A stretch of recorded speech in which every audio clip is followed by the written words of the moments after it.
Welcome.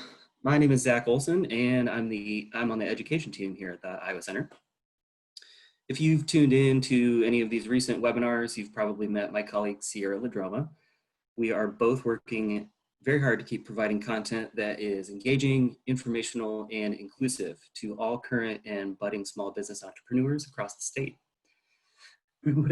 We've been putting out a lot of digital information over the last few months, which is great, but I want to recognize that not everybody learns in the same way. So if you're not getting the resources or the help that you need from our current content, please make sure that you reach out to our team for some one-on-one help. All of us are so eager and excited to help everybody out with whatever they need. Quick housekeeping note, we're recording all of these webinars to share on our website, so all parties are muted. And if you have any questions or comments, please use the chat function throughout this event at the bottom of your window. We will take some breaks to answer questions if they come in steadily, and we will leave a little bit of time at the end for some Q&A. So with that, I'd like to turn it over to our presenter today. Drew Harden is the president and co-founder of Blue Compass. He has grown and guided that company from just a 2-person startup in 2007 to one of the Midwest's leading digital marketing companies today. He's a published author. He speaks at marketing conferences around the country. He's been cited by publications like USA Today and has led web projects for clients like Spalding Sports Equipment, Napa Auto Parts, and the NFL. So here's Drew to talk about powerful ways to gain traction with your small business website. Thank you very much, Zach. So 13 years ago, I worked at a video production company and had a great experience there. I actually started interning there all the way back when I was 19 years old. And I was a graphic designer and an animator. And so I learned a lot there, had a good experience. But after a while, I started wanting something more. And my interest had really led to the web. I loved websites. I loved digital marketing. It was really interesting. So this was back in 2007. And encouraged by my wife, I decided that I wanted to move away from the company and try to start a digital marketing company. And I didn't know very much back then at all, knew little to nothing, but I was never scared or afraid to do it. I was just really passionate and excited to do it. But I did recognize that it was something that I didn't have the ability to do on my own. And so I made a good relationship with our web manager back then. So we had a really small web department at that company, and he and I struck up a great relationship. And one day I just asked him, hey, would you have any interest in starting our own small business? And he said, no, man, my wife is pregnant with our first kid, and this is a good job. It's just not a great time to do that. And I thought, yeah, okay. I guess that's probably a pretty smart response. And my wife was also pregnant at that time with our first child. So I forgot about it for a little bit, but then, it was just really something I was passionate about. I really wanted to help good businesses find a clear direction online. And especially back in 2007, that was a difficult thing to do. The web, search engine optimization, social media was certainly new, or a lot newer back then. And so I kept asking him, hey, you want to start a business? You want to start a business? And finally, I think he just had a bad day and he said, you know what? Okay, fine, let's try it. And so he and I ended up quitting our jobs. So again, this is in 2007. And we really had no business plan, and we didn't have any funding or any backing, and we didn't have any clients either. So I don't know if we started in the most intelligent way possible, but we were really blessed, and we worked incredibly hard, and little by little, we started getting a few clients here and there. And in 2008, we did well enough. We were actually able to get a small office. We were just working from home up until that point. And so we grew little by little over the years. And so, small businesses are near and dear to my heart. We're still a small business, and we've moved offices numerous times since then. We've learned a lot, experienced so much, as you might imagine, in 13 years. And now we have 30 people on our team, and it's really been a blessing.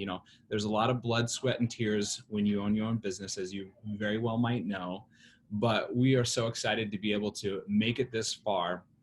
And so I know a lot of the struggles and the blood, sweat, and tears that we all face as small businesses. And over the years, we've really become passionate about getting good organizations more traction online, about having them get more out of their website, their social media, search engine optimization. And it can be so intimidating and so difficult to make traction online, to get more inquiries, to get more qualified people to come to your website. And so that's what we do every day at Blue Compass. Every day, our whole team here spends each and every day getting more qualified people to come to our clients' websites and then getting them to convert on those websites, or in other words, getting them to perform the action which our clients really want them to take when they get to the website. That's usually like filling out an inquiry form, giving them a call, signing up for an event, buying a product, etc. And so over the years, we found some things that work really, really well, and I hope to share those with you today. And we've found some things that also don't work so well, and hopefully I can help you avoid those as we go forward. So if you have a question, that would be fantastic. And if you actually have a question, that means someone else also probably has that same question. So please feel free to chat those, and Zach is collecting those, and he will ask those probably throughout the presentation, but also at the end. So you get bonus points if you submit a question during this. All right, and so I'm going to share my screen, and another thing, as I go throughout this presentation, I'll be sharing a lot of resources and referencing tools that might help you get more out of your website. And so we're going to be sharing those at this URL, bluecompass.com/Iowa Center. So don't hesitate to go there, and that way you won't have to write down everything I say throughout the presentation. So that being said, let's go ahead and get started and share 10 ways to gain traction with your website. So these are 10 things we found work really well with our clients. We have some clients that are big corporations, we have small nonprofits, we have family businesses. So there's quite a bit of depth and breadth with all the clients we work with, but these are pretty consistent across any website, whether it's a big one or a small one with just a couple pages. So the first one is have a homepage that points visitors in the right direction. This one goes without saying, but it's still really important. So your homepage is both the most important page on your website and the least important page on your website. And that sounds weird, but I'll explain that in a second. But people judge your organization by your homepage. For the vast majority of us, the homepage is the most visited page on our website. So clearly that makes it pretty important. But we also have to recognize that the homepage to our visitors is generally not all that important. Usually if a visitor comes to your website, they want to find some specific information, they want an answer to their query, and that's usually not found on the homepage. That's usually found on a page with one of your products or services, maybe in a blog article or maybe your contact page. So the homepage is a hub to get your visitors to where they want to go. But that being said, there's a number of best practices that we found over the years that really help enhance a homepage. So I'm going to share a few homepage essentials with you. And the first one is clear navigation. This goes without saying as well, but you want to have really, really clear navigation on your website that will get your visitors to where they want to go. We've all had the experience of going to a website that's confusing and it's old and it's crazy navigation that is unfamiliar to us. And so creativity on your website is a great thing, but there are a few best practices and standards that are really good for us to follow. And so one of them is to have your logo on the website. In most cases, it makes sense to have it up towards the top. On most websites, it's up in the top left-hand corner. But then having your navigation really clear above the fold, and in most cases, probably at the very top bar of your website is really important. And then people are really used to seeing a few things in navigation. So if you have products or services, there should probably be a link to either services or products or some specific products or services. and then you should have an about page, and it should probably say about or about us or something like that. We find sometimes when you get creative with the wording in your navigation, it just confuses people. So for instance, we have a blog on our website, and it used to just simply say blog. And then after a while, we thought, let's change it up and see how it does. So we changed it in an A/B test. And so we do a lot of these tests. And basically an A/B test is where 50% of the people who come to your website will see one thing and 50% will see the other. And we run it for 30 days, and then we see which version is most successful, and then we move forward with that version. So for 30 days, we tested blog against news and advice. And we thought, let's see which one is more clicked on. And at the end of those 30 days, by far and away, blog was much more clicked on. So that just advice word, I think, maybe confused people a little bit. They didn't necessarily know what that meant, but everyone knows what blog means. So sometimes creativity is good, but not always in your navigation. And then in addition to that, you should also have a contact in your navigation, because everyone's used to that when they go to websites, and you want people to be able to contact you quickly and easily. So that leads us to contact info. In addition to that contact on your main navigation, your contact info should be on your homepage. It could be in the footer, that's a good place for it, but in most cases it makes sense to even have it in the main navigation at the top of the page, because most of us here want our potential clients to give us a phone call or shoot us a quick email. So the more relevant and apparent your contact information can be for most of us in most industries, the better. Another one is location info. So again, this isn't for all of us, but many of us want people to come to our physical location, or at least typically have. And so if you are a business or an organization like that, then it might make sense to put your address, your phone number, your contact information, again, up at the top, very clearly in the header of your website. We've built websites before that have that location information on every page at the top. And if not, that's fine, but definitely have it on your contact page, and also have it in the footer of your website. Very important to do that. Another essential is just to include what you do on your homepage. This goes without saying, but I see a lot of websites out there that don't articulate who they are and what they do on the homepage. So I'm not saying you need to have 5 paragraphs describing your organization, but you should have a clear, quick elevator speech on your website that in just a couple sentences tells what you do, and additionally, what sets you apart. So important. People may come to your website that either have never heard of you and want to figure out what you're all about. Maybe they came to your website from a different page and they Googled one of your services and they found that and they want to learn more about you, so they clicked on the homepage. And sometimes people come to your website and they kind of know what you do, but they probably can't articulate it as well as you can. So just a quick, clear couple sentences about who you are and what sets you apart on your homepage is important. And we've seen good results with that for our clients. Real photos on your homepage are important too. If at all possible, include real, authentic photos on your homepage. The alternative to that are stock photos. So stock photos are handy in some situations, but when you see a stock photo, you can tell it's a stock photo, can't you? You see them on billboards, you see them on websites, you see them all over the place. And sometimes stock photos are needed, but the problem is they're not authentic. And when someone comes to your website, you want to project an authentic, real image, your real people, and you want people to know exactly who you are. So good quality photos that aren't stock photos are a great way to do that.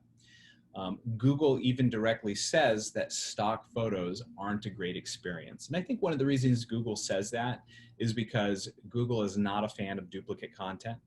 So if you have 2 pages on your website that have the exact same copy, Google looks at that as a negative. And I think Google sees the same things with stock photos. It's probably not the best experience to travel to various websites online and happen to see the same photo. the same stock photo. So Google prefers it, and we think it's a best practice as well to try to use real authentic photos. Even if they're not quite as attractive as those stock photos, we usually see better results with stock photos. Again, we'll do A/B tests in Facebook to see which type of photo gets more clicks, a real photo or a stock photo. And 90% of the time, the real photo gets more clicks. So if you can use authentic photos, go for it. It's a great idea. Another essential, in most cases, not every case, are testimonials and awards. And so the principle here is, you can say whatever you want about your organization, but testimonials and awards are someone else saying something about your organization. And sometimes your visitors will give more credibility to these things. So we've seen some pretty good results with our clients in including these on their websites and then also their homepages. Links to social media, probably a good idea as well. Most of us here have social media accounts, and it's pretty common when you go to websites nowadays, it's fairly standard to be able to go down to the footer and find, little social icons to be able to access social media. And so we feel that's generally a pretty good idea to include social media links on your website and in your footer if you can. And then last but not least, and maybe one of the most important ones, is a clear call to action. So your homepage, again, is a hub to help visitors find what they want to find. But you also have something that you want people to do when they come to your website. That's a question we ask our clients when they're looking to redesign their website or they're looking for a new website. What do you want people to do when they come to your website? So that's a great question to ask yourself. And you probably have a few conversion points that you'd like them to do. Maybe you want them to visit your contact page and reach out to you. Maybe you want them to spend a few minutes on your services page and give you a call, or maybe you want them to fill out a form, something like that. But if you can identify those, it just makes the whole website experience as you update it or as your developer updates it, it makes it a better experience because you have some direction for what you want to do. So here's an example. This is our homepage here, or a screenshot of it.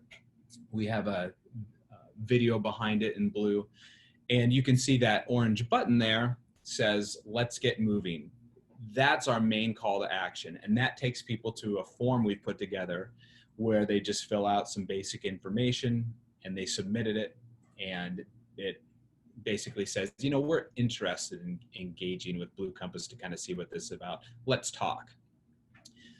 So that's our really clear call to action. You can see it's a huge orange button. As you scroll on our website, that orange button then moves to the top navigation. So it's like on every page, you always see a big orange button. And so making just a really clear, big button, sometimes even in a bold color, that's a great thing to do on your website because it catch people's attention and you'll get more clicks than if you don't do that. So those are some homepage essentials. And again, if you have questions, please submit them and let us know. All right, number 2 is to provide valuable content on interior pages. So not just your homepage, but your interior pages as well. And we could talk about this one forever, but just in a nutshell, you want your interior pages on your website to have valuable content that serves your audience, that would satisfy their queries and give them the information you want them to have. So this is a screenshot here of Grandview University, and this is just one of their interior pages that I saw. And Grandview has so many pages and so many areas that you can visit, but they keep it pretty clean here. And I just liked how you come to this page and the font is nice and big, everything is clean. They have photos as you go throughout the content. And you also see that every now and again, they'll include some buttons so that, when you get to the first year students page, people are probably interested in applying or asking for more information. They've thought about the intent of people who come to those pages. And so they just included a couple buttons here. So on your website, you could probably use your content management system to create some links or some buttons like these. If you're not sure how to do that, maybe your web designer, your developer could do that for you. But just having some bold buttons and calls to action like this throughout your website is a really powerful thing to do. We have a lot of people ask us, probably one of the most common questions we get is how much copy, how many words should be on a web page? And one of the things that we tell people is that more copy is better than lesser copy. And sometimes that's kind of controversial because a lot of us look at the web and we think, it's a place for people with low attention spans. People want to get in, get out. They don't want clutter. They just want clean, quick information. And I think that's true in a lot of cases. But also remember that the web is a place that people spend a lot of time. And if you go to a well-written page on a subject you really enjoy, maybe it has photos and videos throughout the page, you could probably spend quite a long time on that page. Maybe 5 minutes, maybe 7, maybe 10, maybe 15 minutes, who knows? So more copy is generally better than less copy. And we suggest 600 words for your web pages, at least 600 words. Now that doesn't mean every single page on your website absolutely has to have 600 words. There's some pages on your site like the contact us page or maybe the locations page that don't need that much copy. But if you think about it, if there's a web page out there for one of your services that has 1,000 words on it, well-written words, and maybe it's separated nicely with bullet points, with short paragraphs, with photos throughout, and then your competitor has a page for the same service and they're 100 words, which of those pages has more propensity to give visitors value? It's the page with 1,000 words.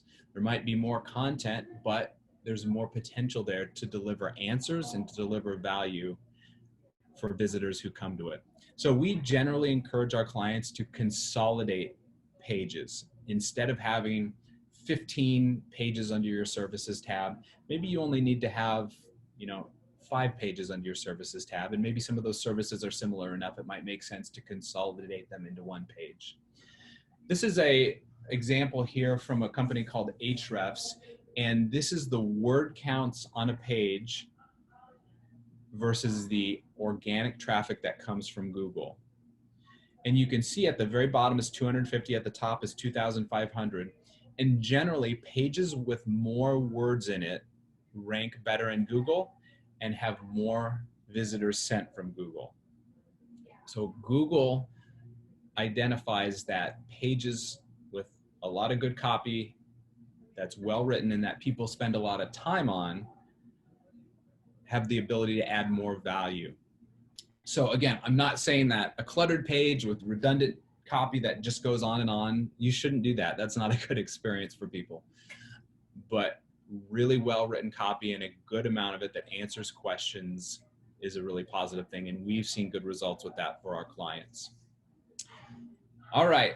Number 3 is to create original content that provides value to your audience. So we talked about having good content that talks about your products and services and your organization. But another important thing to do is come up with content that gives away your expertise and that provides pure value for your audience. So as an example, we had an organization come to us many years ago, many years ago, and they had never had a blog or any news articles or anything like that on their website. Their website was entirely about themselves. Their copy talked about themselves. So we really encourage them to come up with a content calendar and to allow us to help them come up with different blog articles where they could, instead of talking about themselves, give advice and give away their expertise. Because the best way to prove that your organization is experts in your field is not to claim it, but it's to prove it. So that's where this content marketing approach comes in so well. So this was a health organization, and we came up with a number of different article ideas for them. And one of the first ones we came up with was called 12 Types of Baby Poop and What They Mean. And this was a really hard sell, and you can understand why. This is a weird and gross topic, but we figured that people would probably search for this topic if it was late at night and they're changing their child's diaper and they weren't quite sure what was going on. And so we pitched this to them. It was a really hard sell, but eventually they said, yeah, let's do it. So we even came up with this nice infographic here with these wonderfully attractive colored diapers. throughout.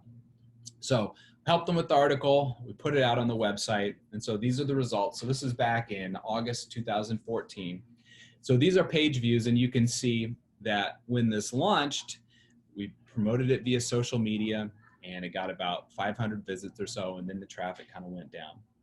But as time went on, little by little, it got more and more visits, and to the point where every day it started to get about 1,000 visits, and continues to do it really well to this day.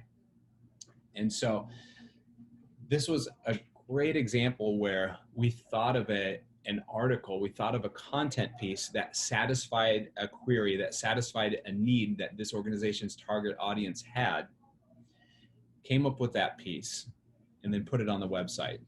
So they had to pay the time and energy and money to put this together in, one occasion, but it continued to reward them well after that. And so a great content piece that serves your audience is just a landing page for your website that brings people in. And Google is a great, great platform where people can find this piece and hopefully come to your site. And the time on page, the average time on page here is about 6 minutes and 46 seconds too. So that's good. That's pretty good. We see on average most pages on a website, if it's just like an About Us page or a product or service page, the time on page is usually more like 30 seconds or a minute. So you come up with a really good long content piece like this, it can be a lot longer. So again, this is the content marketing approach, very different from advertising. This is an example of advertising. We see a banner ad here for a tractor. The content marketing approach is quite a bit different. Instead of telling someone what to buy, this article here says 50 projects you can do with a compact utility tractor. So this article gives away some free information, and hopefully someone will find this on Facebook, in Google. They'll come to the web page, they'll check it out, they'll read it, and then they'll spend maybe some more time on that website, hopefully look at this organization in a positive light, and ideally connect with them and engage with them later. So articles and blog articles on your website have a great propensity to do well for you. Here's a few more examples of some content that we've done for our clients that did well for them. This is an article for Preferred Pest Control called Noises in the Attic. Diagnose the sound with these tips. So notice this article doesn't say, hey, we're the best at pest control, come use our services, but instead it gives away some of their expertise. It says, hey, if you feel, here's some weird noises in your attic, here's some tips that you can use to diagnose these yourself. So sometimes this is kind of counter to how we think as business owners. We don't want to give away our expertise so that our audience can do this stuff themselves. But we find that the more you give, the more you get. That's the mantra of content marketing. And that's probably true in life as well. And so giving away this expertise is really, really valuable. Here's another one we helped Fairway with. It's called Love in the Fairway Isles. So this is an article where we interviewed dozens of couples who met their significant other working at Fairway and ended up getting married. And so put this article out there, really a feel-good piece. But one of the great things about doing something like this in your organization or highlighting an individual in your organization is that, they're going to go out there and share it. They're going to like it on Facebook, and all their friends will as well. So you suddenly have some free publicity to do so. And so that worked really well for this article here. This is another article with Lozier Heating and Cooling, and we helped them out with. And, it doesn't look that out of the ordinary outstanding. It's called Lowering Bills by Lowering Your Water Heater Temperature. So it just gives some great tips on how people can do this. And what was cool about this is, we spent some great time writing this and making sure it was really valuable and shared a lot of their expertise. And Forbes magazine actually ended up finding this and referencing it on their website and linking to it. And so that won't happen every single time that you come up with an article, but it will sometimes. So a lot of organizations we talk to say, this sounds good, but my organization isn't unique. My business isn't too crazy or out of the ordinary. I don't really know what we could write about or what we could create videos about. So here's some ideas for you. And the first content idea is to answer client questions. So this is something we do a lot in our blog, and we also have a video series we do on YouTube where we just answer questions we hear a lot. One of the questions we had recently was about stock photos and how they affect a website. So we wrote a blog article about that, and then we made a short video about it as well. So if you can start compiling a list of the questions that you get from your clients or your audience, and then if you could answer those either in an FAQ on your website or a page on your website or a blog article or on a video that you just film on your iPhone and then upload to YouTube, very valuable to do. Great idea for content. Another one is competitors.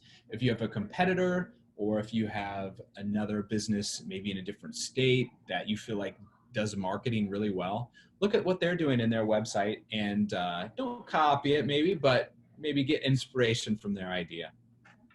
Another one is just successful topics. So if you start to do this and you see some articles or pages that do really well on your website, if you have Google Analytics and you're looking at what's performing well, create more of those topics. Google Trends is a great tool too, and I'll talk about this more in a little bit, but Google Trends is something you can Google, and it allows you to see what's trending. You can find what's trending in your industry, and then you can create content about that. Google Alerts is another great tool. So if you're not familiar, you can go to Google Alerts, you can type in your business's name or your industry or one of your products or services. And then when Google sees a web page or an article that is generated that talks about that, it'll send you an email. And then that can be content either you could share on social media or maybe something you could reference and give your expert advice on in your blog system. And then another one that I like is HubSpot Blog Topic Generator. So this is linked to in the URL I gave earlier, bluecompass.com/Iowa Center. But this is kind of a cool tool you can go to, and you can just type in some ideas you have of some topics, and HubSpot will actually generate some ideas for you. So that can be kind of helpful. When you write blog articles or when you write social posts or when you come up with videos, there's always a title associated with it. And that's really important to nail. So a few years ago, we had a developer tweet at us, and he said, "At Blue Compass, I hear you're looking for web developers. I happen to be one. You should hire me." And we thought, that's a weird way to get a hold of us. I mean, that's kind of a direct thing to do. And we kind of laughed about it. You know, who is this guy? Well, then we ended up interviewing him, and then we ended up hiring him, and he still works here today. So this got our attention, just like any good headline can do. So here's some tips that you can use when you're coming up with a headline for that social media post or that article on your site. And the first one is just to include a keyword or two. So if you're writing about yoga, then you're going to want to include the word yoga in that title somewhere. It would not be good to just say something that had nothing to do with yoga at all if you're trying to be funny about it. No, use that direct keyword. It's good for search results, and it'll let people know what you're talking about. Usually a little shorter is better. And one of the reasons for that is sometimes in Google search results, that title can get cut off if it's too long. And same with social media posts. Numbers can be good. So that's why you see all those blog articles online that say 10 ways to do this or 10 ways to do that.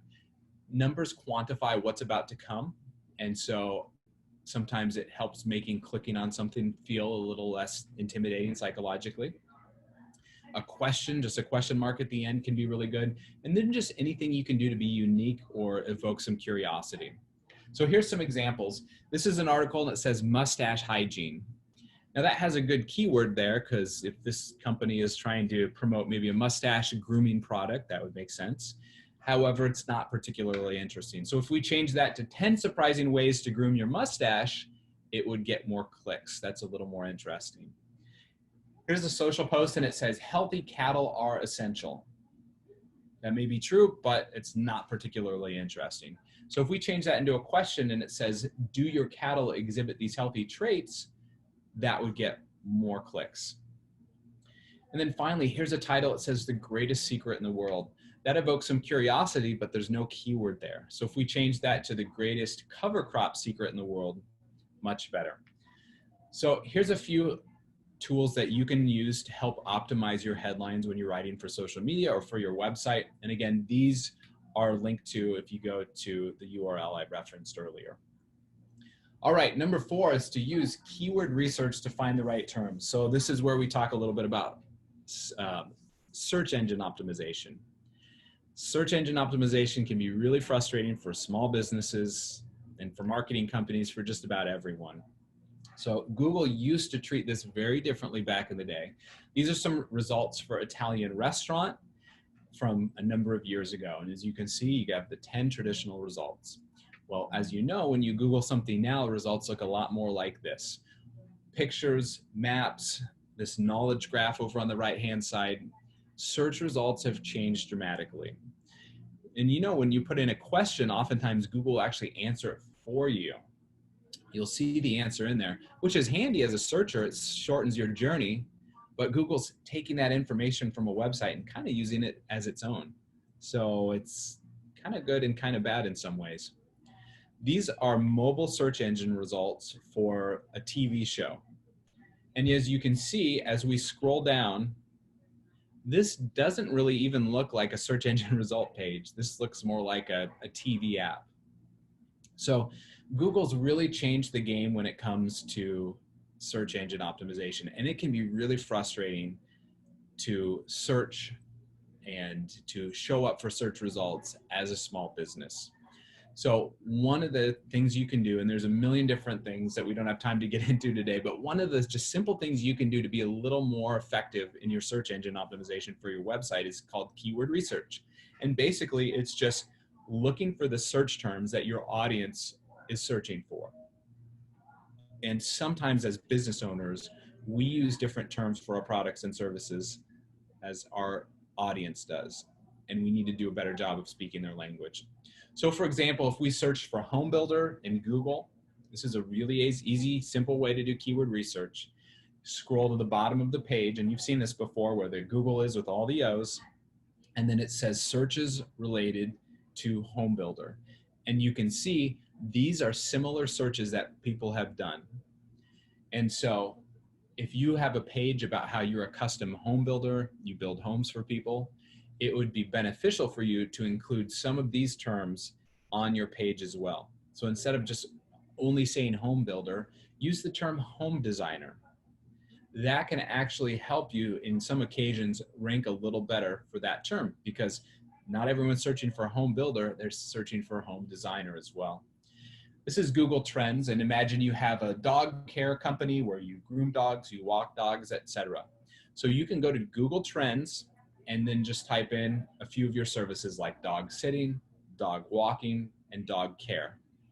You can set some parameters. So if you serve only Iowa, you can say, let's search only in Iowa and only for the past 12 months. And then run the search, and you can actually see what the search traffic is over the last 12 months for these terms. And as you can see here, it's fairly even, but that dog care, the yellow line, is searched more than dog walking and dog sitting.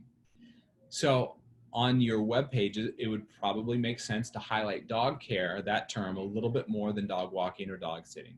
So those are two really, really simple ways you can do keyword research on your website and hopefully help you rank a bit better in Google. We've seen this work really well. We use a lot of other tools too. There's a million other tools, and we highlight some of those tools at the URL I mentioned earlier, but these are two easy ones that you can do. All right, number 5 is increase dwell time. So I referenced this earlier, but dwell time is also called time on page or session duration. But basically, the more time someone spends on one of your web pages, the better. It impresses Google, because Google's entire purpose is to send more people to web pages that satisfy their query. So if Google sees a page out there, and yes, Google does watch what people do on your website, especially if you have Google Analytics installed. And it's kind of creepy, but Google's watching what people do. So if you have a page on your website where people are spending an average of about 20 seconds, that's not particularly impressive. That must mean they didn't find a lot of value there since they left so soon. But if you have a page on your website where people are spending 5 minutes, 6 minutes, 7 minutes, that's much more impressive. And Google is more likely to say, you know, lots of people are spending time on this page, maybe I should rank it a bit higher so other people can have that good experience as well. So there's a lot of things you can do. I mean, improve the quality of your content, bulk up your copy, have more copy, have great images to keep people there. But embedding videos is a great one too. And every time we've embedded a YouTube video in a web page, it's increased the dwell time every single time, sometimes more than others, but every single time. This is an example of the content management page on our website. This is one of the products, one of the services we offer. And the average time on page was 50 seconds, which is fine, but not spectacular. So we ended up making a really good video that gave a demo of it. There's a voiceover. It walks visitors through the whole process of using the content management system. So we embedded it, and the month after we embedded it, the time on page improved from 50 seconds to 6 minutes and 56 seconds. So dramatically improved. So the odds that Google's going to be impressed and that more people will come to that page improve after that. All right, number 6, create unique meta titles and meta descriptions for each page. So every page on your website can have a unique meta title and meta description. And what are those? This is a meta title and meta description. We've all seen this in Google. So through your content management system, which it might be WordPress, it might be another solution, but you should be able to go in and write these for all your pages. And for the title, that blue title up there, make that about 60 characters or less. If you go over that, it'll get cut off. And for the description beneath it, the meta description, about 140 characters or less, or it will get cut off. And so these are billboards for your business in search. We always say that your brand begins in search. A well-written title and description makes the difference between getting someone to your page and having them look over it. We've all had this experience. We go to Google and we judge pages based on what these say. So if you can write something that has a great keyword in there that evokes curiosity, that looks like it's going to satisfy someone who you're trying to do business with, that's really important. So I thought this one was pretty good. It says 12 great aquatic centers and pools in the Des Moines area. That, you know, if you're looking for a place for your kids to swim, that'd probably be interesting. And here's another one. It says swimmingpool.com pipe home. Not nearly as interesting. So this is an example of a great meta title and a not so great meta title. Obviously the one on top is better. So try to evoke that curiosity and answer that query with a really well-written title and description on your pages. If you don't know how to update these on your pages, then it'd be good to ask your web designer or developer, and hopefully they can help you with that. All right, number 7, optimize your Google My Business listing. So we're stepping outside of websites just a little bit here, but your Google My Business is something you've probably all seen, and you've probably claimed it for your business. But basically in search, it's that panel over there on the right-hand side. So this is Superstorm Restorations. They're one of our clients. Long story short here, make sure you claim it for your business and then go in and fill out all the information you can. So make sure you have a description. Make sure you upload some photos of your business, some good high quality photos. We've found that more photos are better and sometimes can even help you show up more in search. So this area up here that says see photos, make sure those are in there. Make sure your hours and your phone number and your contact information are all consistent, especially these days when things are changing so much. And then there's also an area for products or services, and you can see they've done a good job of updating it here for products, and you can see it shows up in those slides. So you can input information for your products or services in Google My Business too. All right, moving right along in the sake of time. Number 8 is ensure your website has an SSL certificate. So maybe you know what this is, maybe you don't. This one sounds a little technical, but basically if you go to a website and you see a little lock icon by it, like here we have bluecompass.com, that means there's an SSL certificate. SSL certificate basically means it's a secure website. So it means data is encrypted more than if you don't have one. This is a best practice. Google really suggests it. And if you don't have an SSL certificate, then your website is less likely to rank in Google. So most websites these days have it, but it might be good to check and ensure you do. If you do not have one, then you can see it says not secure right here, and there's not a lock icon. All right, number 9 is to have short, simple forms. We have found that the shorter and the simpler your website forms are, the more people will fill it out. That sounds kind of basic, I suppose, but it's really true. And as business owners, sometimes we get really caught up when we have a form on our website because we want to know a lot of information about our potential client or potential customer. And so some forms get incredibly long, but if you can have a nice short form, that's better. More people will fill it out. A small percentage of people will drop off and not fill out that form for every field you add. So this is our contact us form, and we have it pretty simple. Name is required.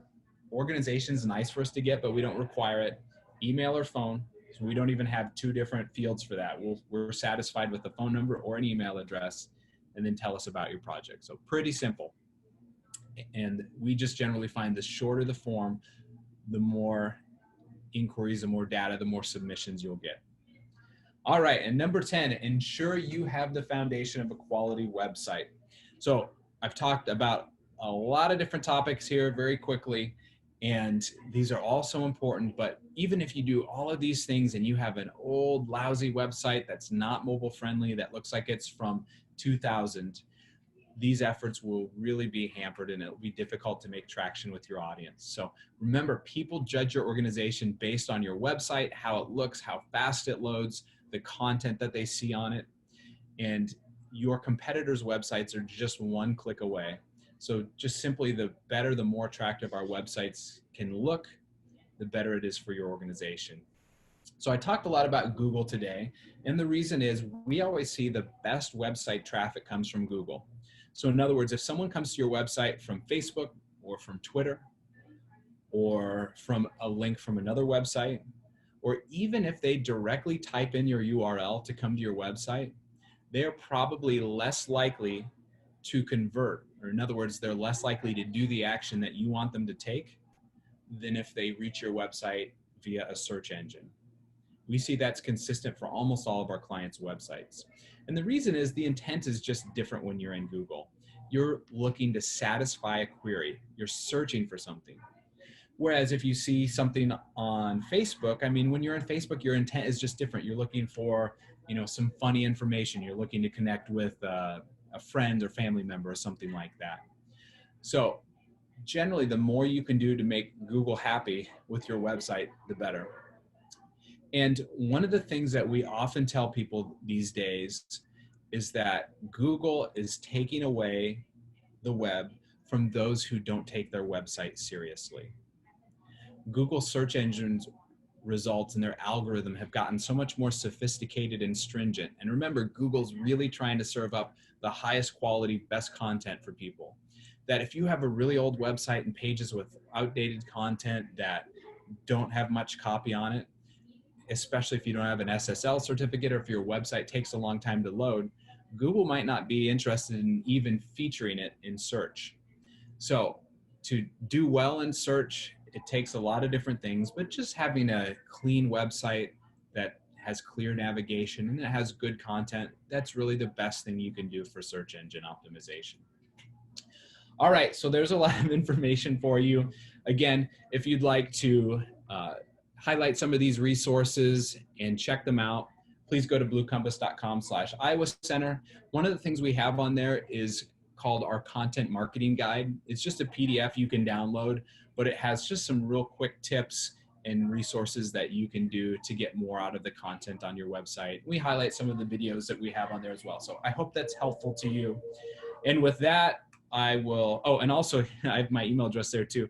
Please feel free to reach out to me, honestly. If I can answer a question for you, I can help you. Again, I know digital marketing can be difficult and getting traction, especially during this time, can be difficult, but more people are online right now than ever before.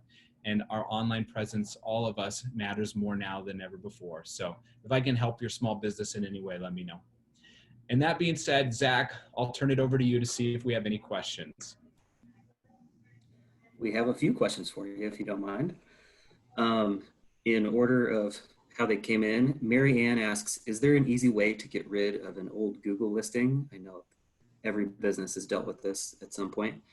One is showing up for one of our locations we were at 10 years ago. Oh, wow. Okay. Interesting. Okay. So I'm going to stop sharing my screen here. That's a great question. So we see that happen a lot. So that sounds like specifically a question for Google My Business or Google Maps, where you're showing up for an old address. So we see that happen with our clients. If you go into your Google My Business, there's a few things you can do, and you should be able to go to the address section or even go to the help section. And honestly, if you'll shoot me an email, I'm sorry, who asked that question, Zach? That was Mary Ann Kennedy. Okay, Mary Ann, if you want to shoot me an email, I can help you more directly with that. I can send you an email with some directions on what you can do. But I feel your pain there. A lot of people deal with that, especially as they move. And this is not always your fault. Google is not great about updating information. And sometimes you have to get on a call with them, or they have to send you a physical mail piece to satisfy that. But the first place to go is Google My Business to try to alleviate this. But it can be very confusing. Sometimes you have to get on the phone with a rep as well. And so, yeah, if you want to shoot me an email, Marianne, I can give you more specific instructions. I've dealt with that in the past as well, having to get postcards mailed to you for verification. It's a Yeah, whole, for as efficient as Google is with a lot of other things, that's not one of them. not the best. Tony asks, do you think grading your website on Screaming Frog or HubSpot is useful? Yeah, that's a great question. Yes, I do. We use Screaming Frog quite a bit. We're familiar with HubSpot, and we use it in some cases, not quite as much. But yeah, tools like that can be really handy. And the thing is, it's difficult because there's so many third-party tools out there. There's SEMrush, there's HubSpot, Screaming Frog, there's Moz, and these are all great tools to give you insights generally into what Google is thinking. But Google's algorithm is always changing. And so, yes, I would encourage you to use these tools. They can be really, really handy. And we use these tools, and we have some proprietary tools that we use. But just remember that none of these tools is always the gospel truth, because Google's always changing. And what Google tells you to do isn't always the gospel truth either, unfortunately. Digital marketers can get really frustrated at Google because sometimes Google will tell best practices of what they want people to do, but then Google won't reward those, or they'll act counter to that in other ways. So it can all be frustrating, but yeah, short answer, I do think those are good tools to use. I had a question, and I'm going to kind of roll that in with another one that just came up. You talked a lot about social media and the difference in how traffic comes to and expects things from your website from starting point of Google versus social media. Can you talk a little bit more about sharing content on social media and how to combat that different mindset that people have? Not combat, that's a bad way to put that, but Yeah. cater to that mindset that they're coming in with. Yep. And follow up. What's the most and least often, like in terms of blog posts? How do you manage too much versus too little? Sure, that's a great question. Okay. When you go to social media, think about one of the favorite accounts that you follow, and then think about what type of posts they put out there. And my guess is they put out fun content, interesting content, funny content. They probably don't put out a lot of posts that promote themselves and say, hey, we're the best company, we do the best things, or our products or services are the best. And that should be true for your business as well. So on social media, most of your content that you post should be educational, should be sharing your expertise. It's okay to share other, articles or blogs from other organizations as well that might be helpful to your audience. But if you're out there on your social media sharing your services, saying, hey, we're the best at this service, hey, check out our great deals this month, that's okay to do occasionally, maybe 10% of the time at most, but don't do it all the time, because that's not why people are on social media. So that would be our suggestion. Try to share interesting, valuable content, videos, blog articles, things like that on social media most of the time. And then Zach, you mentioned frequency of blog posts. We get that question a lot too. How often should we put a new blog post on our website? And our answer is as frequently as possible. I mean, if you have the time and energy to write an amazing, well-researched, 1,000-word blog article every day, then do it. But the only problem is most of us have other jobs and we don't have the time to do that. So we say, if you can do it at least once a month, that's a really positive thing to do. If you can do it every couple of weeks, that's great. And every week would be fantastic. But even if it's maybe every couple months at very least, that's okay too. But we do suggest quality over quantity. If you just feel like you need to blog for blogging's sake, that's probably not worth it for you. But if you're actually listening to your audience and writing things that might satisfy their questions and putting some good time and effort to it, that's much more valuable.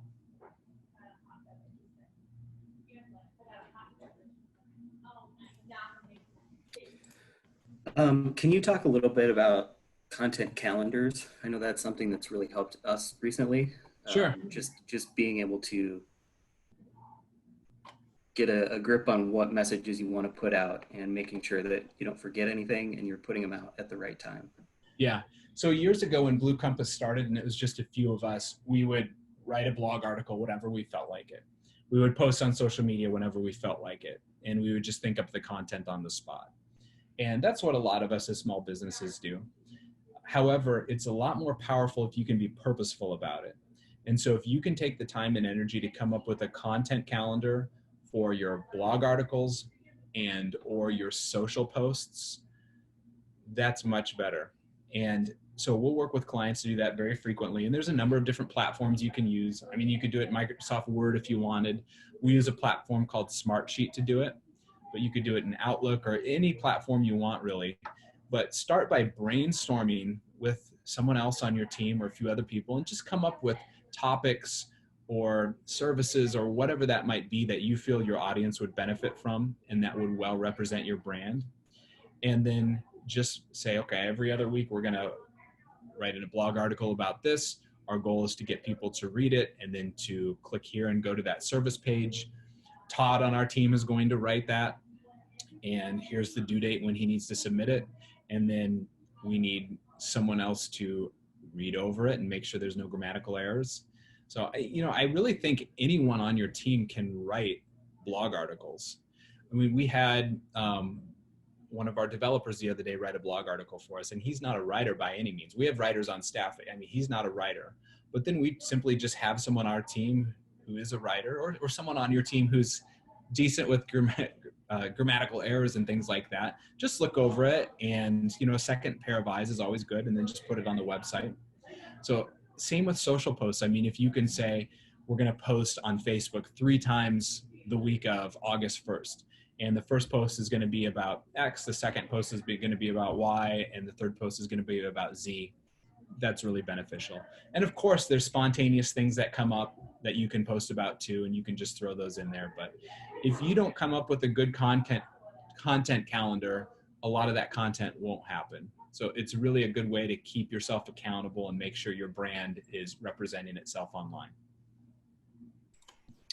So it seems to me like, and I don't want to oversimplify this, but the answer to a lot of these questions is walking that very thin line between too much and too little.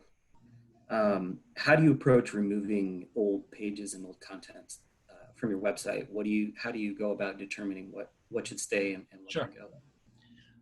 I was in Seattle a year or two ago at a search engine conference, and someone from Disney came up and they were talking about their experiences in doing this very thing. And they were talking about a sports website which they maintained that had millions of pages.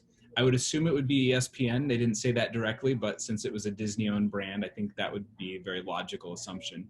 And they looked through their website at the end of 1 year, and every page on their website that got 10 or fewer visits, they decided just to eliminate. Because in the course of a year, I mean, that's not many visits, and that's probably not adding a lot of value. So it's kind of like they cut the fat off of their website, and he showed the results in visits to the website.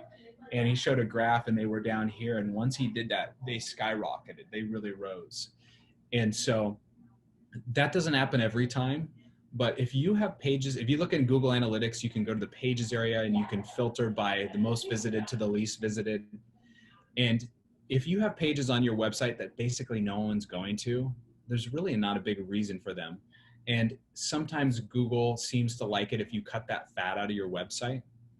And, some people think Google looks at websites holistically in some cases and says, okay, overall, the average, number of visits per page and the average time on page. And that's debatable. But we've definitely seen instances where cutting out the pages that aren't really visited so much are worth it.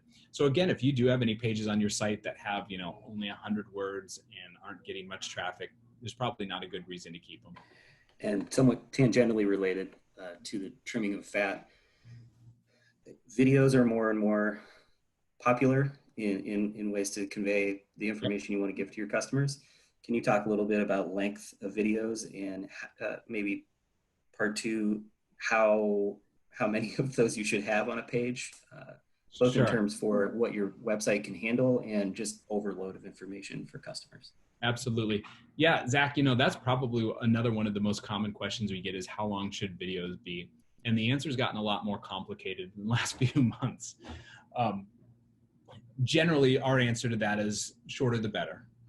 If you get a YouTube link in your email at work and you click on it and it's like 10 minutes and 53 seconds, to me, I'm like, I'm not going to sit here and watch that whole thing. That seems too long.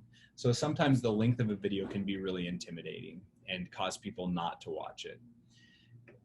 On the flip side, Facebook is really trying to take down YouTube. Facebook wants to be video first. We've seen this in many different ways. And so Facebook actually announced a number of months ago that they're going to start to favor videos that are 3 minutes and longer. So Facebook is actually looking for some long form content on their website. And so I think the answer, Zach, is just, it depends on what type of video you're making and what you want to do. So generally, if you're going to embed a video on your website, I think it probably makes more sense for it to be like 5 minutes, 3 minutes, 2 minutes. And we do that on a lot of our blog articles. Like if you go to the blog section, you click on an article and you scroll down, oftentimes there's an embedded video and it's usually like 3 minutes, 4 minutes long, something like that. So I think that's usually best if you're embedding it. But if you want to really be serious about video on YouTube and or Facebook, there's nothing wrong with filming a 20-minute video where you and someone on your team are talking about the latest trends in your industry. That's fine too. I'm immediately picturing when you try to find a how-to video on YouTube, and the first one you click is like 13 minutes for a 30-second thing that you want to do. Yeah, you're like, come on, get to the point. It's great to be 20 minutes if it's all content, but yeah.